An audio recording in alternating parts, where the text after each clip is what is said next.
नमस्कार। आप देख रहे हैं कैपिटल हेडलाइंस और मैं हूं वात्सल्य राय। यह है कैपिटल हेडलाइंस का लाइव शो और हमारा बड़ा सौभाग्य है कि आज हमारे साथ हैं संदीप जोशी जी, जिन्होंने लगातार दिल्ली के चुनाव पर नजर बनाए रखी और आप सभी उनके आलेख भी पढ़ रहे होंगे। मैं तो लगातार पढ़ ही रहा था। दिल्ली चुनाव आपदा है या अवसर, इस तरह की हेडिंग से एक आर्टिकल आया था जिसमें उन्होंने डीप एनालिसिस किया था। उससे पहले दिल्ली का एक और कुंभ, क्योंकि कुंभ भी चल रहा है, आप जानते हैं प्रयागराज में महाकुंभ की स्थिति है। तो दिल्ली में किस तरह का कुंभ है, क्या तस्वीर उभर रही है, ये आलेख भी बड़ा जबरदस्त था भाई साहब का। और कल का भी एक आलेख है जिसको मैं अभी दिखा नहीं पा रहा हूं। मैं रिक्वेस्ट करूंगा भाई साहब से, अगले किसी प्रोग्राम में हम उसके बारे में चर्चा करेंगे। उसमें उन्होंने पूरा प्रेडिक्शन कर दिया था। जो आज रिजल्ट आया है, आपको हरिनाम यानी हारे को हरिनाम, मतलब जो स्थिति थी वो तस्वीर कुछ कुछ सामने उभर के आ गई थी। रिजल्ट आप सभी को मालूम है, लेकिन फिर भी 1 मिनट के अंदर मैं बता देता हूं। 70 सीटें हैं जो विधानसभा की दिल्ली में, जिसमें से 48 भारतीय जनता पार्टी ने जीती है। 27 साल के बाद बहुमत हासिल किया है भारतीय जनता पार्टी ने। और आम आदमी पार्टी सीटें हासिल की हैं। और ये नतीजे आप सभी को मालूम है। अगर आप वोट परसेंटेज को देखते हैं तो आपको बहुत ज्यादा फर्क दोनों पार्टियों में नजर नहीं आएगा। सीटों में बड़ा अंतर है, 22 और 48 के बीच में लगभग 2 गुने का अंतर है, लेकिन वोटिंग परसेंट में सिर्फ 2%, लगभग 2% का अंतर है। भारतीय जनता पार्टी को जो चुनाव आयोग के आंकड़े हैं 45.56% वोट मिले हैं और आम आदमी पार्टी को 43.57% वोट मिले हैं।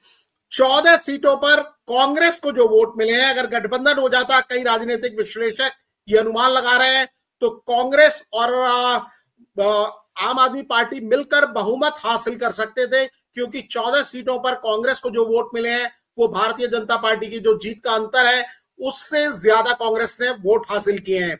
प्राइम मिनिस्टर नरेंद्र मोदी अभी से कुछ देर पहले बोले, भ्रष्टाचार के मुद्दे पर आम आदमी पार्टी को घेरा।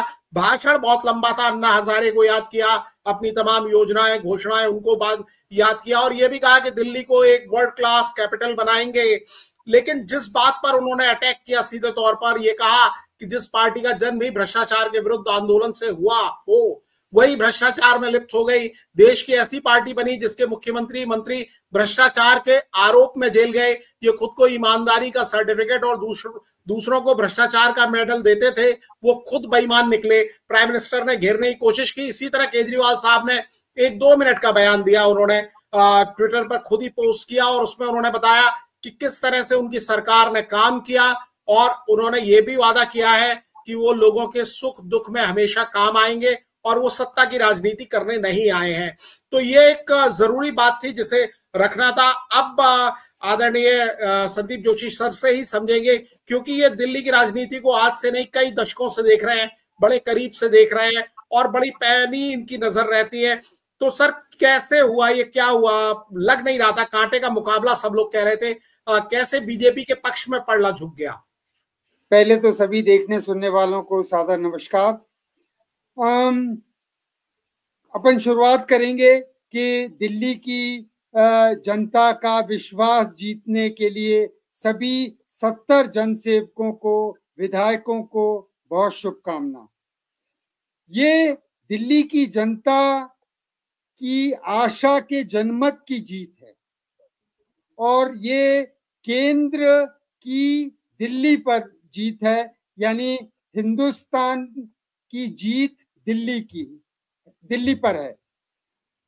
और जैसा आशा जो मैंने आपको बताया कि दिल्ली की आशा की जीत, तो जैसे होता है कि दिल्ली का दिल जो है वो मोर एंड मोर ही मांगता जा रहा है, तो ऐसा होता है लोकतंत्र में। आशाएं जनसेवक जगाते हैं और जनता की आशा बढ़ती है, तो उसमें भी कोई दिक्कत नहीं, क्योंकि वो होता ही आया है। ये सेवा नीति के वादे के साथ सत्ता नीति की जीत है। और मैं ये देखना चाहता हूं कि साम को छोड़कर दाम दंड भेद की जीत है ये। और सबसे आखिर में प्रधानमंत्री के जो चुनाव से कुछ ही दिन पहले जो एक गुहार उन्होंने अपने भाषण में लगाई कि मेरे को सेवा का एक मौका दिया जाए। तो उस गुहार को दिल्ली की जनता ने स्वीकार किया और अपनी आशा पे खरे उतरने का भाजपा को मौका दिया। जी, अपन और आगे बात करेंगे अभी। जी सर, मैं ये समझना चाहता हूं कि प्राइम मिनिस्टर लोकसभा में लगातार उनकी पार्टी को 7-7 सीटें मिलती रही हैं। ये तीसरा मौका है जब दिल्ली ने 7-7 सीटें दी। लेकिन विधानसभा में केजरीवाल पहली पसंद थे। 2013 से हम ये सिलसिला देख रहे थे। वहां भारतीय जनता पार्टी को 2013 में थोड़ी सीटें ज्यादा थी, लेकिन सरकार केजरीवाल ने बनाई। इस बार भी केजरीवाल तैयारी में पहले जुट गए थे। उन्होंने अपने सारे कैंडिडेट्स के नाम के ऐलान कर दिए जब तक दूसरी पार्टियों ने ऐलान नहीं किए थे। कांग्रेस उनके बाद नंबर 2 पर थी और बीजेपी तो बिल्कुल तीसरे नंबर पर थी। और बीजेपी का जो मैनिफेस्टो, जिसे वो संकल्प पत्र या मोदी की गारंटी कहते हैं, वो एक तरीके से नकल थी, केजरीवाल साहब की नकल थी। केजरीवाल साहब ने कहा था कि हम महिलाओं को 2100 रुपए देंगे, तो मोदी साहब की पार्टी ने, मोदी की गारंटी थी कि हम 2500 रुपए देंगे। जो वो कहते हैं कि बिजली फ्री, पानी फ्री, तो मोदी साहब की पार्टी ने, भारतीय जनता पार्टी ने कहा कि ये योजनाएं हम बंद नहीं करेंगे। वो शिक्षा की बात करते हैं तो इन्होंने कहा कि पीजी से केजी से लेकर पीजी तक हम फ्री देंगे। वही इलाज की बात, वही मॉडल, कुछ अलग नहीं था अगर आप मैनिफेस्टो को देखते हैं। फिर हुआ क्या, ये गड़बड़ क्या, ये केवल जाति। एक तो दिल्ली की जनता ने ये साफ तौर पे पिछले 1-2-2.5 साल से देख लिया था कि जो दिल्ली में माहौल थे, जो जो जो कानून व्यवस्था थी, जो साफ सफाई का था, जो और भी सुविधाएं दिल्ली में थी, उन सुविधाओं में जो अड़चन आ रही थी, तो केजरीवाल लेफ्टिनेंट गवर्नर को जिम्मेदार बोल रहे थे रोकने के लिए, और लेफ्टिनेंट गवर्नर केजरीवाल सरकार को बोल रहे थे। तो ये जो तसल चल रही थी, ये जो स्ट्रगल चल रही थी सत्ता में, चुनी हुई सत्ता में और बुनी हुई सत्ता में, उसके कारण दिल्ली की जनता ने ये मान रखा था और तय कर लिया था कि अगर सब कुछ ही भाजपा का चलना है तो फिर भाजपा की सरकार अपन ले आते हैं, उसमें क्या दिक्कत है। तो ये एक दिल्ली के मनोभाव में ये बात बिल्कुल ठहर गई थी कि अगर ठीक है, अपन ने 12 साल आपको मौका दे दिया है और उसके बाद ये आखिरी 2-3 सालों में जो अड़चने काम करने में आई हैं, उनको देखते हुए इस बार अपन भाजपा को दे देते हैं मौका। क्योंकि जनता जो है वो किसी की भी बात को जनता तक सही बात पहुंचाने के लिए जो जो अपने को मीडिया या पत्रकारिता या कोई भी सूचना एजेंसियों की, सीबीआई हो, क्योंकि एफआईआर कोई दर्ज नहीं होता, जेल चले जाते हैं नेता, तो कोई ना कोई जरिया तो होगा कि जनता को बताया जाए कि सरकार अगर ऐसा काम नहीं कर रही है तो हमने उसके लिए सजा दी है, ये, और सजा क्यों दी है वो बताए। लेकिन ये सब हुआ नहीं और ये 2-3 साल से चल रहा था। तो इसको देखते हुए जनता ने अब खुद पे विश्वास जताया कि ठीक है, अपन ये सरकार को इस बार बदल देते हैं, अब भाजपा को लाते हैं और भाजपा को मौका देते हैं कि वो सेवा करे हमारी। और जो आपने एक मुद्दा उठाया था कि जो सरकारों ने जनता को देने के वादे किए हैं, वो जनता को मालूम है कि वो वादे कोई इन पार्टियों की जेबों से या इनकी पार्टियों के फंड से नहीं आ रहे हैं, वो जनता के पैसे से ही जनता को सुविधाएं और सहूलतें दी जा रही हैं। तो वो चीज भी जनता को पूरी तरह समझ थी। अब मुद्दा ये था कि अगर इतना माहौल बिगड़ रहा है तो कुछ तो माहौल सुधरे। और मैं खासकर बता रहा हूं दिल्ली में रहने के नाते कि पिछले कुछ दिनों से, कुछ करीबन महीनों से ये हाल था कि कोई चौराहे पर, कोई सिग्नल पर कोई रुकने को तैयार नहीं था और कोई पुलिस वाला उनको रोकने के लिए तैयार नहीं था। तो ऐसा अगर माहौल बन रहा है कि सबको अपनी मर्जी करने का मौका मिल रहा है, तो कोई सरकार तो पिछले कुछ समय से दिल्ली में थी ही नहीं। तो फिर जब ऐसी स्थिति है तो क्यों ना एक दूसरी सरकार को मौका दिया जाए, सेवा करने का मौका दिया जाए। और लोकतंत्र में अपन ये सब जानते हैं अच्छे से कि पार्टियों को कॉन्स्टिट्यूशनलाइजेशन नहीं है, लेकिन अपन चुनते हैं अपनी सेवा करने के लिए अपने जनसेवक जो हमारे आसपास के माहौल में हमसे घुल मिल कर रहते हैं, उनको चुनते हैं। फिर वो चाहे जिस पार्टी के हों, तो उसमें भी जो आपके जो नेता थे, जो जन नेता थे, जो जनसेवक थे, उनकी भी कमजोरियां रही होंगी। तो सब चीजें मिलाकर ये जो भाजपा को जीत दिल्ली की जनता ने दी है, वो एक बहुत क्या कहते हैं उसको कि आशा में, ऐसी आशा में दी है जिसको किसी को भी पूरा करना एक बहुत बड़ी चुनौती होगी। जी सर, मैं आपसे यही समझना चाहता हूं कि अगर मैं वोटिंग परसेंटेज पे ध्यान देता हूं, जब 46 के लगभग भारतीय जनता पार्टी है और 44 के लगभग आम आदमी पार्टी है। आम आदमी पार्टी को 10-11% का लॉस हुआ है अगर हम 2020 से कंपैरिजन करते हैं तो। लेकिन कई लोग जो कह रहे हैं कि ये ईगो में अगर नहीं आते अरविंद केजरीवाल, राहुल गांधी की पार्टी से गठबंधन कर लेते जैसा लोकसभा चुनाव में किया था, तो शायद समीकरण कुछ और होते। जबकि भारतीय जनता पार्टी इस चुनाव मैंडेट को पोर्टे कर रही है कि शीश महल जो इन्होंने बनाया, जो इनके ऊपर भ्रष्टाचार के, शराब के और तमाम घोटालों के आरोप लगे, इस आरोप को जनता ने खारिज किया है। आप इसे कैसे देख रहे हैं कि वाकई वही घोटालों की वजह से केजरीवाल गए हैं या फिर सही तरीके से वो इक्वेशन को जमीन पर समझ नहीं पाए? देखिए, पहले तो ये एक बात अपन सब और जनता के मन में है, ये बात जनता जानती है कि साधन साध्य का जो सिद्धांत है, जो कि आप कौन सा साध्य किस साधन से वो साध्य के लिए काम करते हो और किस साधन को उसको अपनाते हो। यानी कि शराब से आप पैसा तो जनता की सेवा के लिए कमाना चाहते हो, वो ठीक है, बात वहां तक भी ठीक है, लेकिन जो आप साधन उसके लिए चुन रहे हो, वो क्या साधन सही है? वो नहीं है। आप शराब से जनता की सेवा करने का साध्य नहीं साध सकते। आप जनता के पास जाते कटोरा लेकर, तो जनता 1-1 रुपए भी डालती तो 2 करोड़ रुपए दिल्ली की जनता से आपको कभी भी किसी भी दिन मिल सकते हैं।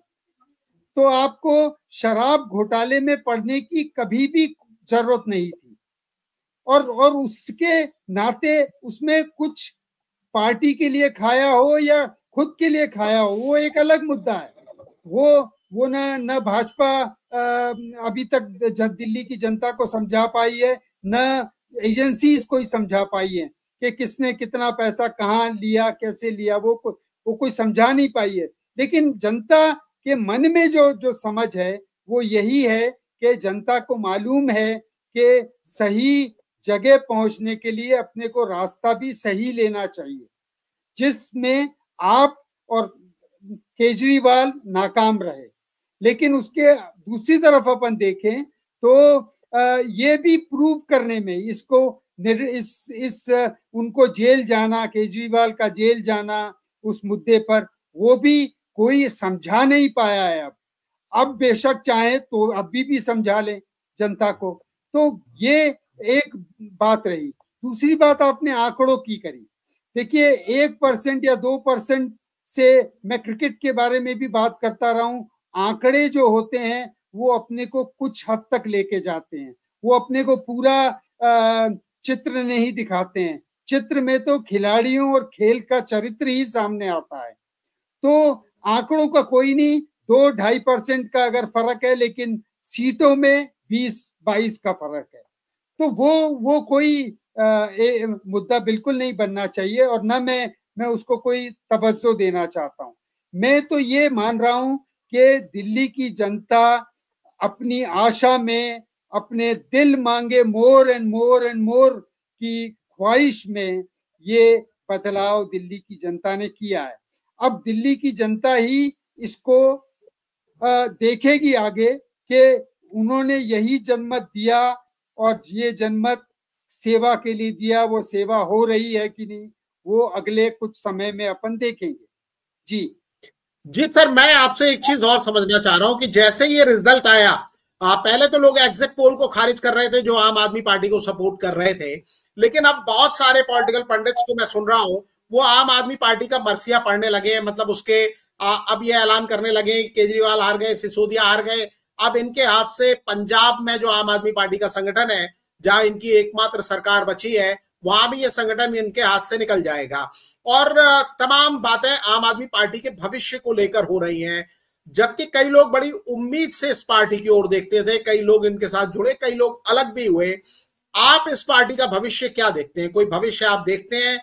ये कम बैक कर सकते हैं या ये क्या स्थिति होगी इनकी?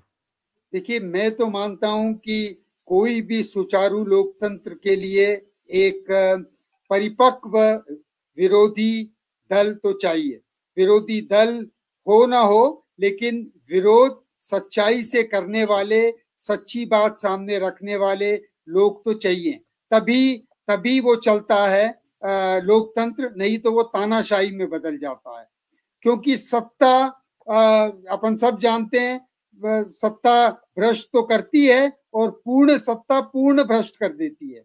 तो ये भी एक अच्छी बात है कि दिल्ली की जनता को बार बार बहाने सुनने की अब जरूरत नहीं पड़ेगी और बहानों की बजाय उनको सेवा कार्य होते हुए देखने की आदत होगी। लेकिन और इसके अलावा जो है, जैसे अभी आजकल मैं अभी आज टीवी में देख रहा हूं कि सब जमुना की दुहाई कर रहे हैं, जमुना के गीत गा रहे हैं, जमुना के मंत्र पढ़ रहे हैं, वो ठीक है, लेकिन क्या अपनी जन सेवकों को ये मालूम है कि दुनिया में गंगा और जमुना जैसी नदी कहीं नहीं है जो इतनी ऊंची पहाड़ी से बहकर नीचे आती हैं, उनको न बांधा जा सकता है, न उनको कहीं ठिकाने लगाया जा सकता है, उनको तो सिर्फ सहेजा जा सकता है। उनको गंदगी न जाए इसका सही समझ जनता में पनपाई जा सकती है। और ये कि सरकार का काम तो सिर्फ इतना होगा देखने का कि उसमें फैक्ट्रियों का अन्य कचरा सीधा न मिलाया जाए। अगर ये नहीं मिलता तो गंगा जमुना तो खुद को साफ करने में और पूरी की पूरी सभ्यता भी साफ करने में जानती है। तो वो बिल्कुल अलग नदियां हैं। उनको अपन किसी विदेश की नदियों से देखकर वहां की एम्बैंकमेंट बना दें या उनके आसपास दीवार खड़ी कर दें और उनके वो नहीं चलेगा, वो किसी भी दिन सब कुछ अपने साथ लेके चल देंगी। तो इसलिए ये सभी को सोचना है और जनता को तो मालूम है, जनता को तो मालूम है, लेकिन जनता भटकी हुई है क्योंकि उनके जो जनसेवक हैं वो सही राह पे नहीं चल रहे हैं। अगर फैक्ट्रियों का कचरा सीधा यमुना में नहीं डाला जाता है और हर फैक्ट्री को इतना सख्त कानून लगाया जाए कि उनका कचरा नदियों में या जमीन के नीचे नहीं जाएगा, नहीं तो वो फैक्ट्री बंद हो जाएगी, तभी जाकर अपन समझेंगे। और ये जो गंगा जमुना को सहेजने का अपना काम है, वो बचाने की बात नहीं कर रहा हूं मैं, सहेजने की बात कर रहा हूं, संवारने की बात कर रहा हूं, वही अपन कर सकते हैं। और फिर ये अपन आगे देखेंगे कि मंत्र क्या करते हैं और मुनाफा कितने के चक्कर में जाते हैं। जी जी जी सर, बस एक आखिरी सवाल मैं आपसे जानना चाहूंगा। बड़ी उम्मीदों के साथ लोगों ने भारतीय जनता पार्टी को मौका दिया है, 27 साल बहुत लंबा वनवास रहा दिल्ली में भारतीय जनता पार्टी का, वादे बहुत हुए हैं, प्रायोरिटी क्या होनी चाहिए, क्या उम्मीदें की जाए नई सरकार जो बनने वाली है? बिल्कुल, ये आपने बहुत देखिए, दिल्ली तो देश में सबसे विकसित शहर है, राजधानी होने के नाते यहाँ मेट्रो सबसे लंबी है, सड़कें सबसे अच्छी हैं, घर सबसे अच्छे हैं। ये ठीक है बात कि उन बड़े बड़े घरों में काम करने वाले छोटे छोटे लोग, गरीब लोग भी यहाँ बसते हैं और उनको भी उतना ही हक है बसने और जीने का, अपनी रोजी रोटी कमाने का। तो दिल्ली शहर जो है वो सुविधाएं ज्यादा मांगता है बजाय के विकास के। यहाँ पर आप अगर चल रहे हो कहीं, कोई तो लाइन पे खड़े होकर कोई जेब्रा क्रॉसिंग समझे अपन, और पानी की सुविधा हो, पानी मिले, बिजली समय पे आए, कटे नहीं, उनका बिल सही आए, झूठा बिल, सच्चे बिल ना आए। तो ऐसी और भी कई सुविधाएं, मेट्रो है, बसेस बहुत अच्छी हैं, ये सब चीजें पिछली सरकारों ने किया है। मतलब ऐसा नहीं है कि पिछली सरकारें दिल्ली को 1909 में ले गई हो या 1908 में ले गई हो, नहीं, धीरे धीरे विकास दिल्ली का होता आया है और वो अपन सब देखते हैं। यहाँ पर जो जरूरत है वो सुविधाओं की और सही व्यवहार की, यानी कि जो बेचारे गरीब लोग हैं उनके लिए सही व्यवहार में ऐसा रोजगार का माहौल बने कि वो भी सम्मान से और इज्जत से कमा सके, और कोई बहुत रईस जो दिल्ली में है उनके भी सत्ता उनके सर पे ना चढ़ जाए। और क्योंकि होना अंततः यही है, जब सत्ता में इस दिल्ली के चुनाव को देखता हूं कि अपन किसी न किसी तरह एक राष्ट्र एक चुनाव के जनमत की तरफ जा रहे हैं। और वो एक विविधता, आज प्रधानमंत्री ने कहा कि विविधता पड़ा भारत और दिल्ली, जितनी विविधताओं का अपन है, उसमें वो खुद क्या सोचते हैं वो अपने को मालूम है, लेकिन उनसे भी बड़ा जो मुख्य वो है कि दिल्ली की जनता क्या सोचती है।